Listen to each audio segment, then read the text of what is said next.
تو سب سے جو انیشیل چیز ہے اورل ہائیجین کو مینٹین کرنا ہے، ٹوتھ برش کرنا ہے۔ دوسرا یہی ہے کہ ویسے نارمل بھی اگر کسی کو شوگر ہو تو آٹومیٹیکلی جو میٹھا وغیرہ اس کو کم کرے، جس کو شوگر ہے بھی نہیں لیکن وہ بزرگ ہے تو ان کو جو میٹھے کا استعمال کم کرنا چاہیے۔ ایٹ لیسٹ جو بزرگ پیشنٹ ہیں ان کو 6 مہینے بعد ڈینٹسٹ کے پاس جانا چاہیے۔ تو یہ جو سینئر سٹیزنز ہیں یہ اپنے مسوڑوں کی صحت کے لیے اور حفاظت کے لیے وہ کون سی عام عادتیں ہیں جو اپنائیں تو وہ اس چیز سے بچ سکتے ہیں؟ سب سے پہلے تو یہی ہے کہ 2 ٹائم جو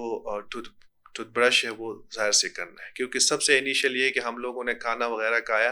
اور ہم نے مسوڑوں کو صاف نہیں کیا تو وہی بیکٹیریا ہمارے مسوڑوں پہ سٹارٹنگ میں افیکٹ ہوتے ہیں۔ تو سب سے جو انیشیل چیز ہے اورل ہائیجین کو مینٹین کرنا ہے، ٹوتھ برش کرنا ہے۔ دوسرا یہی ہے کہ ویسے نارمل بھی اگر کسی کو شوگر ہو تو آٹومیٹیکلی جو میٹھا وغیرہ اس کو کم کرے، جس کو شوگر ہے بھی نہیں لیکن وہ بزرگ ہے تو ان کو جو میٹھے کا استعمال کم کرنا چاہیے، کیونکہ میٹھے کا جو انوائرمنٹ ہے وہ بیکٹیریا کے لیے فائدہ مند ہوتے ہیں، ہمارے لیے نقصان دہ ہے۔ تیسرا یہی ہے کہ ایٹ لیسٹ جو بزرگ پیشنٹ ہیں ان کو 6 مہینے بعد ڈینٹسٹ کے پاس جانا چاہیے۔ اور یہ بھی ہو سکتا ہے کہ اگر کوئی مسوڑے فار ایگزامپل ان کے مسوڑے ٹھیک ہے اور کوئی دوائی سے ان کے مسوڑے خراب ہو جاتے، اس کا مقصد یہ ہے کہ کوئی ایسے بلڈ پریشر اور شوگر کی دوائی بھی ہے جو آپ کے مسوڑوں کو خراب کرتا ہے، تو ہم کوئی فزیشین سے رابطہ کرے کہ وہ میڈیسن چینج کرے، ختم نہ کرے، ظاہر سی بات ہے دوائی ہے لیکن اس کو چینج کرے۔ تو یہ ایسی چیز ہے جس کو اگر ہم اپنائیں تو بڑی حد تک ہم مسوڑوں کو